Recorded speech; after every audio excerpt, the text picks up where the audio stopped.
ഇവിടെ വന്നിട്ടുള്ളതെന്ന് പറഞ്ഞാൽ സാൻഡ്വിച്ചിൻ്റെ റെസിപ്പി ആയിട്ടാണ്. അപ്പോൾ നമുക്ക് സാൻഡ്വിച്ച് റെഡിയാക്കാനായിട്ട് ആവശ്യമുള്ള സാധനങ്ങളാണ് കേട്ടോ ഇത്. ഫസ്റ്റ് ഇത് സവാള, പിന്നെ വേണ്ടത് തക്കാളി, ക്യാപ്സിക്കം, മല്ലിയില, ക്യാബേജ്. പിന്നെ കുറച്ച് മസാലാസാണ് വേണ്ടത്. അതിന് വേണ്ട മസാലകൾ കുരുമുളക് പൊടി, മഞ്ഞൾപ്പൊടി, മുളക് പൊടി, ഗരം മസാല.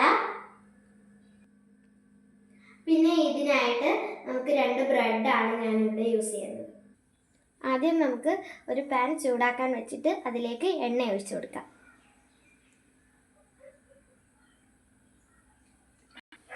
ഇത് എണ്ണ ഒന്ന് ചൂടായി കഴിയുമ്പോൾ നമ്മൾ എടുത്ത് വെച്ച സവാള ഇട്ട് കൊടുക്കുക കേട്ടോ.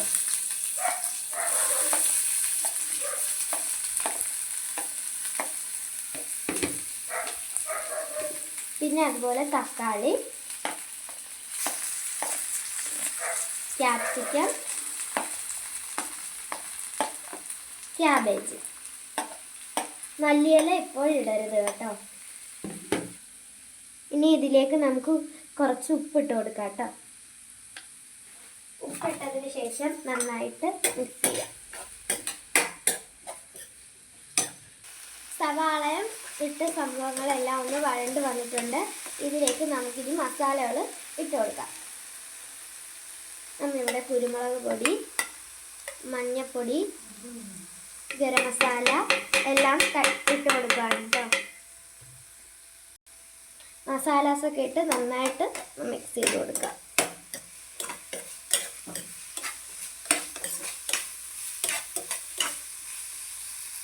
ഇനി നമുക്കിതിലേക്കൊരു മുട്ട പൊട്ടിച്ചിട്ട് കൊടുക്കാം.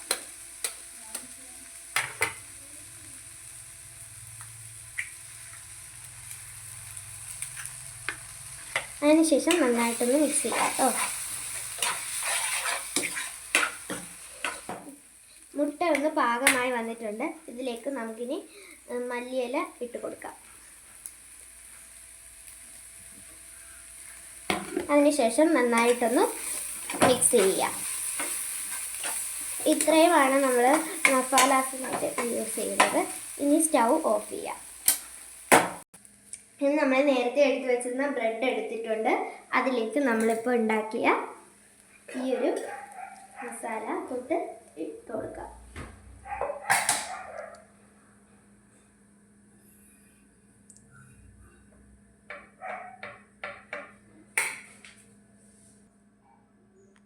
സോസ് ഉള്ളവർക്ക് സോസ് ഒഴിക്കാം കേട്ടോ. എൻ്റെ കയ്യിൽ സോസ് ഇല്ലാത്തത് കൊണ്ട് ഞാൻ സോസ് ആഡ് ചെയ്തില്ല. ഇനി ഇതിനെ നമുക്ക് തിരിച്ചൊന്ന് അടയ്ക്കാം.